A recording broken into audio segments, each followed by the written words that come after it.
Myth. The top block above the jet plane impacts drove the rest of the building down to the ground. Let's see if that's true. Here's the upper 15-story section that we were just talking about. What's going on? We have explosions up at the top of the building, up here, and then it begins to go down. Now, we're going to look at this once more, and what you're going to see is that the point of jet plane impacts, which is occurring right here, there's no movement from here down until now. That upper 15-story section has destroyed itself in the first 4 seconds. Let's take a close-up look. We start, we stop. Like the fireman described, bands of explosions wrapping all the way around like a belt, not only on the lower floors here, but on the upper floors too. Start, stop, start, stop, start. It makes no sense. But look from below, where we have a violent series of ejections down here. We'll look at that in a moment. Look at these outward arching, horizontally directed streamers, almost like, again, the geometry of fireworks.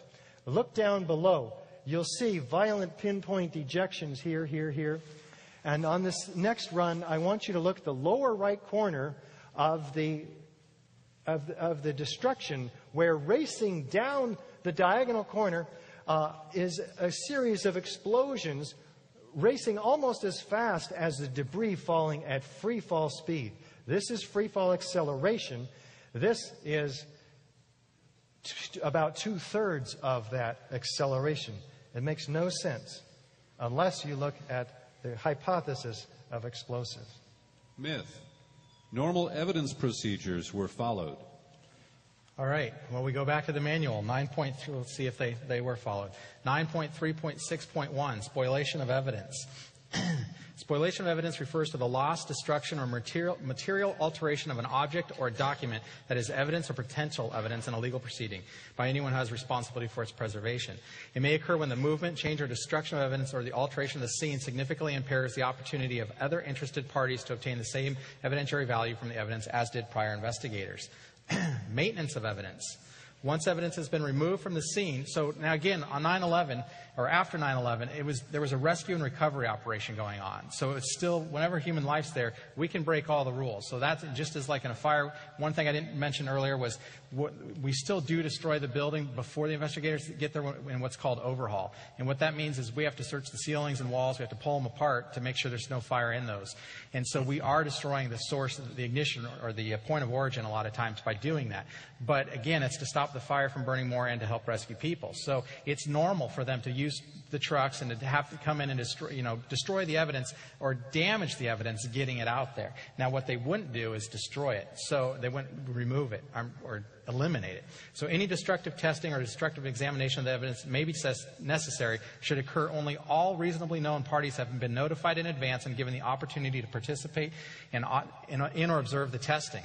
So obviously NIST had an interest. They were an interested party since they were the chief investigators or the lead investigators on the building collapse. So the evidence should have been preserved. And what we find out, and NIST themselves admits they had no physical evidence to do the investigation on World Trade Center 7. Now I've asked, there's actually one fire chief in particular from New York who I won't name. I've talked to him about it. He's actually written a book about this. And he said, I've heard this excuse a lot of times, and a lot of guys will just say, they'll shake their head and they'll just say, well, it's incompetence. It was so much confusion. We didn't know what was going on. Well, we're talking about this was days after they started removing it, but this went on for months. So there's no more confusion over where you can't just make a 47-story building disappear. We protect the point of origin in a house fire. We remove the debris. We put it in a pile sometimes so the investigator can go through it. We tell the investigator where it is. We don't lose it like that. So you don't lose, and that 47-story 47-story building is a lot harder to lose. I mean, sometimes we do on a house fire, we'll cover things up and not remember where we put it. But a 47-story building, it can't happen. So Bill Manning was one of the editors for Fire Engineering Magazine. This is one of our more technical trade magazines in the fire service. We have Firehouse and Fire Engineering are our two big ones.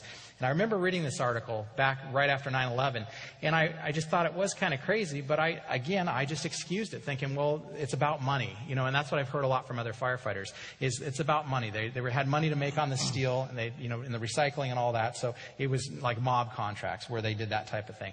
Well, Bill Manning didn't agree with that, and so what he has said, and this is from one of his articles called Selling Out the Investigation. He said, Fire Engineering has good reason to believe that the official investigation blessed by FEMA and run by the American Society of Civil Engineers is a half-baked farce that may have already been commandeered by political forces whose primary interests, to put mildly, lie far afield of full disclosure. And this is a good point. I think all firefighters can connect with this. Did they throw away the locked doors from the Triangle Shirtwaist fire? Did they throw away the gas cans used at the Happy Land Social Club fire? Did they cast aside the pressure regulating valves at the Meridian Plaza fire? Of course not. But essentially, that's what they're doing at the World Trade Center. To treat the September 11th incident any differently would be the height of stupidity and ignorance. This is still Bill Manning, and this was a call to action. And unfortunately, I didn't listen to it back then, and I'm listening to it now, and now is when I'm standing up to do something. The destruction and removal of evidence must stop immediately. The federal government must scrap the current setup and commission a fully resourced blue ribbon panel. And remember, this was written right after 9/11.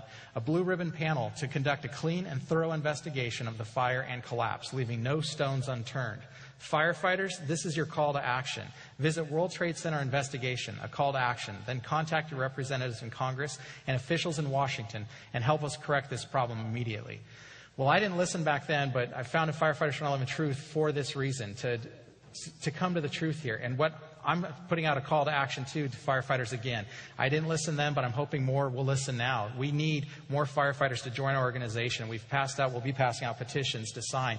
And what's going to change this is an overwhelming force of firefighters, because they were the ones where they had the biggest loss of life percentage-wise of any other group. And I've talked to several people who, if the FDNY and other firefighters start speaking out about this, this is going to explode, and it's going to open a lot of people's eyes to what really happened. So we'll continue with this now, the destruction of evidence. I just want you to see what happened, what these professionals talk about. We pressed early on for a full-scale investigation, and of course one of the issues was, while we were doing that, the evidence from the buildings was being destroyed as we were talking about it. And we were advocating early on back then that the process of removing the steel, certainly that wasn't an issue of getting it off the site. But once it was off the site, because this is of course part of a rescue and recovery operation, once it was off the site, there was no real need for speed, basically, to get this steel cut up into small pieces and shipped overseas for scrap. The structural steel that would have been key to figuring out what happened to these buildings, what happened to that?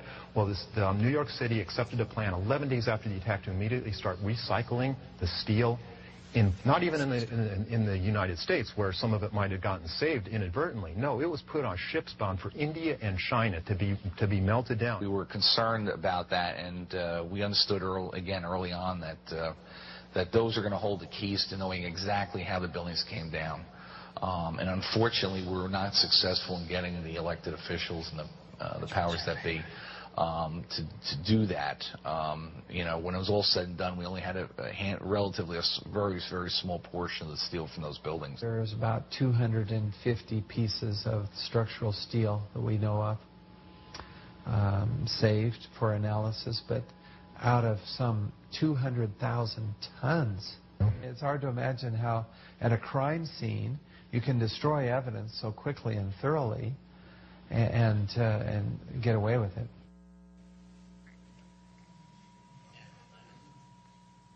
So you have to be, and actually after that, there were up to 400 truckloads per day being removed, and all but 236 pieces of steel from that crime scene remain. So, and they never analyzed it. They never tested it for thermite. There is still some steel left that can be tested, so that's what we're calling for.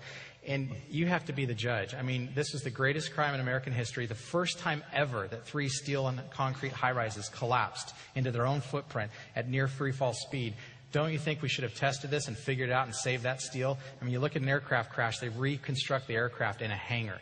This was even greater loss of life and engineering disaster that's ever been seen. So there, you be the judge. Why did they destroy this evidence? Mayor Bloomberg from New York said, just looking at a piece of steel doesn't generally tell you anything in his response to these questions.